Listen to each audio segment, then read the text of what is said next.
when I was a kid, I was always going to the theater a lot. With my grandparents especially, I was going to watch operas. And I went to see, when I was about 11, a pop opera called Notre-Dame de Paris, written by an Italian-French composer called Riccardo Cocciante. And when I saw that specific show, I realized that that's what I wanted to do. And so I started to study more singing and acting and dancing. And yeah, a couple of years later, I've seen that show. The same composer wrote another pop opera called Romeo and Juliet. I auditioned for that show completely as a joke and something fun to do, and hopefully to meet the composer itself and sing in front of him. And it happened to turn out that I was one of the 3 guys that was chosen to play the role of Romeo. I was 14 at the time, and we toured with the show for about a year and a half. And so that's how basically I started. It started as a joke, in the sense that I auditioned not expecting anything coming out of it, but it happened to be the beginning of my professional career. And so yeah, I wanted it and it happened.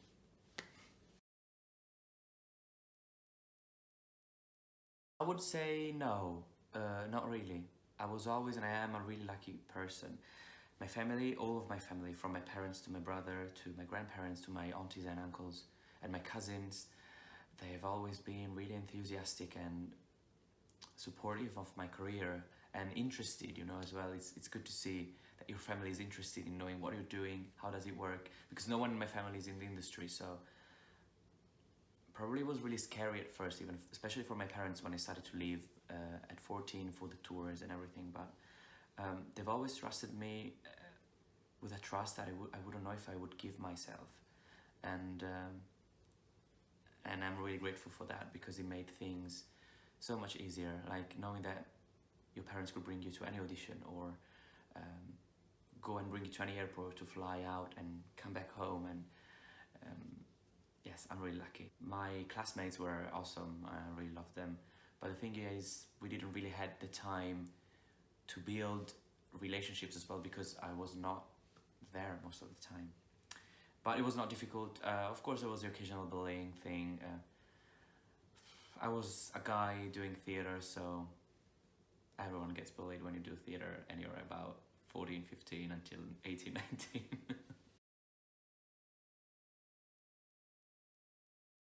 I saw Tanz der Vampire in Berlin, I think in 2013, with Michelle Heller, actually. I really loved it, even though I didn't understand a word of it. And of course, I fell in love with the role of Alfred, and I was like, I need to play this role sooner or later. So I go back home and I start to study Fürsara in English. At the time I was in drama school, and it happens that my drama school was participating to an international festival for singers. So basically, they selected me to go to St. Petersburg, where there was this competition to represent the school, and the song I brought was Fürsara in English.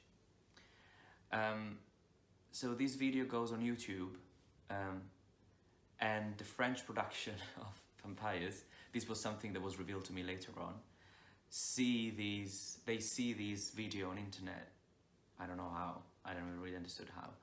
So what happened is that then I see on internet a casting breakdown for Vampires. And I was like, well, it's in French. I know a little bit of French, I might just give it a try. So I started to send all my materials, not knowing that they saw that video of me singing Fürsara already. So I started all the process of casting that lasted for about 3-4 months. And at the end I got the role. So I wanted it, but again, as I said, it happened in a weird way. Things happened in such a way that helped me as well to get the role. And yeah, it was really, really, really weird to know all this story once I was in the cast, and the casting department told me about the video they saw before, and that they hoped they could make it to the auditions and everything. And again, with Romeo and Juliet, probably Le Bal des Vampires, it is at today one of the best experiences of my life. Me and Mishi met that day I went to see Vampires in 2013 in Berlin. I was in the backstage waiting for my friend, and I remember him being with some of his colleagues or friends. And so my friend introduced me to him, and I was like, congratulations, it was an amazing show. And that was about it. So, and then a year later, or a year and a half later, we opened in Paris, and Michel came to see the show, because we kept in contact after it was announced as the French Alfred. We started to get in contact, and he came to see the show, and we spent a couple of lovely days in Paris. And it felt like with Michi, it always felt that we knew each other since ages. You know, I have the feeling that I know Michi since I have memory, but it's not actually. I know him since 2014. And so we always kept in contact.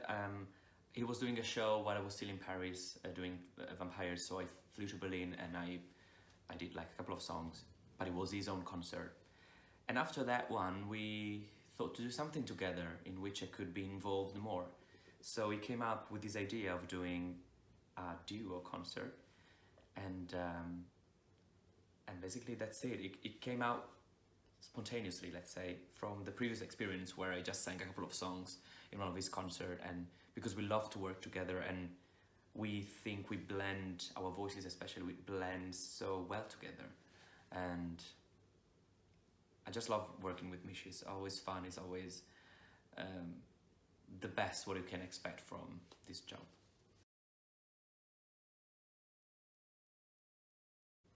No, I don't feel myself as reduced to Alfred every time. I played other roles. I played completely different roles as well in between, and it surely is one of my favorite roles ever. But no, I don't feel that. I feel that it's me every time I walk into a casting room. It's not the guy that played Alfred. I auditioned through my agent in London. I met the team, and I joined the team, and then it lasted for about 6-7 months with the summer contract. And I won't be part of the next tour, unfortunately, because at the moment I have other project here in London and in Rome. I thought that tenors was a really, really intense and beautiful experience. So I think it taught me a lot about how to take care of my body, how to take care of my voice, how to enjoy resting instead of always being on the go, always trying to do something. And of course, vocally trained me a lot, because we were singing so many different styles and ranges as well, that after those 6 months, I felt that my voice was tired, but at the same time was like strong and more versatile. So I'm really grateful that I did that show, and I met so many lovely people. So it is something that I would definitely do. If I would go back, I would do it definitely again. There is always a moment where it clicks, the little fright, and it feels like fright. It feels like I don't know if you've ever done like roller coasters, right? When you're sitting on it, yeah, you're a bit excited, but there's nothing like scary about it. And then you start to go, and then you reach the peak point, and then you know you're gonna go down. And there is one point before you reach the very edge, and before you're released, that you feel that kind of like you freeze for a second, that kind of thing inside. That's a little bit the feeling. But of course, with the time, and I wouldn't say it fades, because it never faded. I still feel it every time, but it reduced a lot. I remember when I started, I was like really, really nervous at the beginning. I do feel the difference if I'm in a concert or in a show. I do feel the difference, because when I'm in a concert, I'm me, and I find myself extremely boring. So I never know. It's me, so I'm completely like open and vulnerable in that sense. I don't have a mask. I don't have a role in which I have to go into, or under which I can like cover myself, my reality as Daniele. So it comes out, all my tics and all my awkwardness, like in this interview. So So I do feel the difference, and normally more scared when I'm in a concert. In a concert, let's say like the tune it's Weihnachttvögel with Michi.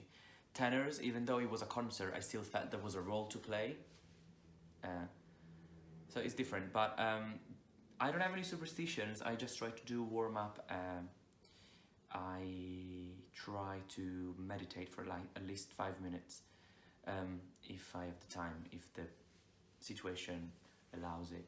And I try to connect. If it's a show, I remember in Paris I loved it because before to go on stage every night, even though we played it for a year, we would meet backstage,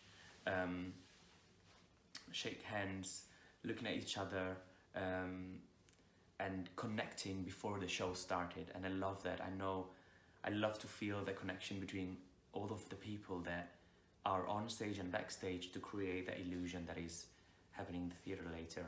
And so yeah, that's the only thing. I really need to connect and see everyone before I go on stage. Otherwise I feel like, oh, there's something missing. There's something I didn't do before the show. Perform in another language is really interesting and challenging and fascinating because you acquire a different point of view on life and on different subjects with the languages that you speak. I don't know if it makes sense, but I can say the same thing in Italian, English, French and German or any other language, right? But the way I would say or convey that concept, that intention, in every language would be developed in a different way. So it's really interesting to see how different languages and cultures create and convey concepts in different ways.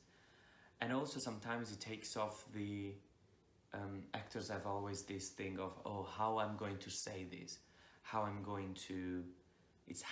I'm going to say this line. It happens to me a lot in Italian more than in English, French or German, for example, because I think I'm less attached to the language, I'm less used to the sound of the language. Hence why when I say a line, I think I'm more authentic when I'm speaking or acting in another language than my own. So I think it's a great opportunity to act and sing in another language and to play Juan. So in German with a Spanish accent was definitely a challenge that I love to take on. It's a really fun show. It's really fun to play a Latino that speaks German, to transform myself so much in something that I'm not, at least exteriorly. Yeah, so when Michi proposed me the project, sadly I couldn't take it on from the beginning because I was going on tour with the 12 tenors. But then there was the chance to do it again in summer, so I said yes. It was hard to learn all the texts and songs in German, but it was completely worth it. Yes, definitely. Anytime there is the chance or a show in which I could fit, I try to audition in Germany as well, and I wouldn't have any issue at all, or actually I would actually love to move to Germany for a while to work in a musical theatre production. I don't know, I've always loved languages, as I said. I think it gives a person a different point of view and it broadens your mind a lot.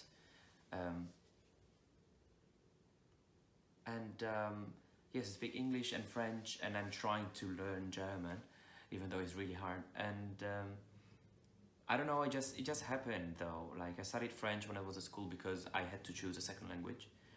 And it happened that I had an amazing teacher and I loved that language. And with German happened that I started to deal with Germany and shows in German more in the last period. And so I just took the occasion to try to learn even another language, because at the end of the day, for me it's fun, and when I can communicate in someone else's language, it always gives me a lot of satisfaction. Because I've always wanted to move here. I came here for the first time when I was about 14, 15, and I fell in love with the city. I fell in love with the fact that there are so many theaters, so many productions, so many things to do, things to see. There's like, is such a vibrant city. You can definitely feel it when you arrive here, and I love that feeling. And what do I miss about my home country? Mostly the food. I know it sounds cliche, but that's it. And of course my family and my friends, the friends I made, especially from the period I was studying in Rome. We don't get to see each other a lot, unfortunately. But I live in London with my brother, so I feel that there's always a part of Italy here with me as well. I don't see myself doing anything else. If I have to, I do it. It happened here in London to do other random jobs when I was in between jobs and um, I needed a bit of money. I sprayed perfumes, I sold bags, I served tables, and I thought that it was like a massive lessons on life because I learned to do other jobs. I met people that are not in my field, and it gave me actually tools for my acting career to know more about certain kind of areas of life of which I was not really aware because I never really worked in that field, in those fields, or in that sense of having like a 9-to-5 job. So no, I don't really see myself doing anything else in the long term. That's what I want to do, and so far, I've always managed to live with this, and I hope it just does continue. The workshops I do are they try to bring together the acting background I come from as studies with the singing background I come from my work. So it's basically what people call acting through songs, but I try to bring more of that acting training for straight actors, let's say, that do only acting, into the room. So it's more about really developing a consciousness as actors more than just singers. I don't have any expectations when I do workshops, in the sense that I'm in the room and often I have a program, and often that program falls apart because I follow the group and I see what are the needs there and then, and I try to adapt it in the situation. But it's really what I really love about working in workshops with other people is that it gives me the opportunity, because I need to convey certain kind of concepts and informations, to even make them more clear for myself, and also helping others in understand these concepts, in sort of like directing them. I see also what I need as a performer myself. So I think it's incredible because it's like it works in the both way. I'm not there to teach anything. I'm there to like give what I know in a sort of experience, and at the same time the experience that the other people around me are living gives me back so much feedback and information as well, for me as a, not only as a kind of like teacher, let's say, but as a performer, that I find it really rewarding and interesting, and helped me growing a lot, actually. I've always loved taking a train and go somewhere. Even the journey itself is something that I love. I love it less now when I have to go to the airport 3 hours before check-in, blah blah. But I love the journey, the feeling that you're going somewhere, that you are getting somewhere else and seeing something new, hearing different languages, tasting different food. I don't know why is that, but I just always loved it. In the same way as getting to know languages and speaking different languages gives you the opportunity to have different point of view on life. At the same time, I think that traveling and meeting other people and other cultures and try to understand also these other cultures, not imposing your own on others or keeping the distance from them. I also think it gives an opportunity to see life in a different way, and so if we see life in a different way, we can see also ourselves in a different way. And I think this brings an openness and a sort of like more enlightened life. I wanted an Instagram account that was not about me, but that was more about photography, and So I needed, I felt that I needed to separate the thing. And then one day I realized that Daniele was doing basically the same thing. So I proposed him to join forces together and create this page just to give point of views on the world from two different eyes as well. And so yeah, because we have the same name, we're both singers, we both travel a lot, and we both love photography. It was really easy, and also Daniel is one of my best friends, so it was basically like, would you want to do this? Yes, let's do this, and we started. So I would say that our travels happens because of work or because of leisure, and then if we can make them happen together. If we can't, we take our own time to travel, and then we just use the material to feed this travel blog. But it's really interesting to have something that gives me time to focus also on something else that is not performing, let's say. Yes, I do not spend a lot of time at home, unfortunately, and yes, sometimes I miss the stability, like the fact that I don't really have a routine, or I don't have really the possibility to create stable relationships, even in terms of like friends or love life as well, if that's the case. It's really difficult when you travel a lot and you're always away to kind of like connect with people and keep them engaged in that connection, because you're not there physically. So you can try to create friendships, but it's always really difficult to start a new friendship when you're not there. Yeah, so that's the only thing I would say. Sometimes I miss the fact that I would love to have that routine of knowing that I work from here to here, from this day to this day, from this time to this time, and that I'm free to sit on the couch watching a movie, go to the cinema, or whatever. But at the same time, I'm doing what I love the most, and so that's why I feel that I miss it sometimes, but it's not like a major thing, because at the end of the day, I'm doing the job I want to do, and it's a sacrifice that I do with pleasure. Well, I would say my phone. No, it sounds stupid, but it's because it's really the only way I connect with my family, with my friends all the time, constantly, and I don't feel completely detached from them constantly. And also because I take a lot of pictures, and I love to take pictures and scrolling back into memories.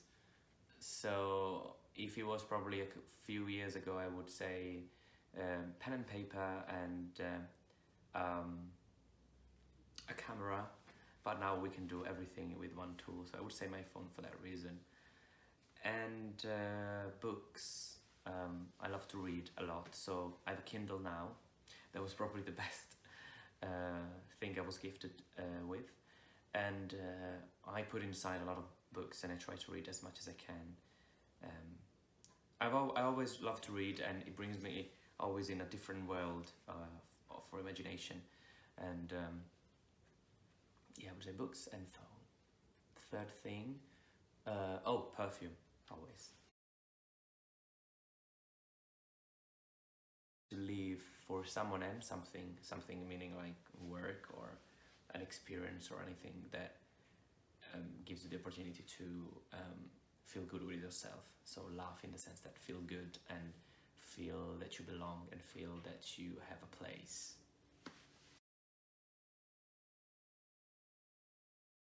I always try to take inspirations by any artist with which I have the chance to work, or that surround me, or that I have the opportunity to watch, even if they're like famous artists that I don't really have access to personally. So I don't really have like a one name that I could give that inspires me. But I have a friend of mine that is also an artist that inspires me a lot in the way that she lives, in the way that she approaches life, in the way she approaches this job, in the way that she's successful also in this job. And she's called Raphael Cohen. And I worked with her in Vampires. She was my Sarah. And we're very good friends. She lives in LA. But she's definitely someone that inspires me to be the best version of myself. She always has the right words to say. She always has the right informations or opinions or words to give me whenever I don't feel really well or I'm a bit under the weather. And I'm trying to learn from her as much as I can. I think I would love to try to be in my mother's shoes, because it would give me the opportunity to leave the world in a completely different way, because first of all, she's a woman, so would love to be able then, if I go back to my original self, to know what a woman feels like, what are the feelings, what are the physical sensations, and she is way older than me, and she's really strong and independent and classy, and yeah, would love to see what's the world from her eyes and from her perspective as a woman and as a mother as well. Thing that I won't be able to be. I think that maternity and that feeling of, being able to give life is something beautiful, and as a man, I won't be able to live it, but if I had the chance to live in like someone else's shoes for a while, I would probably be my mom.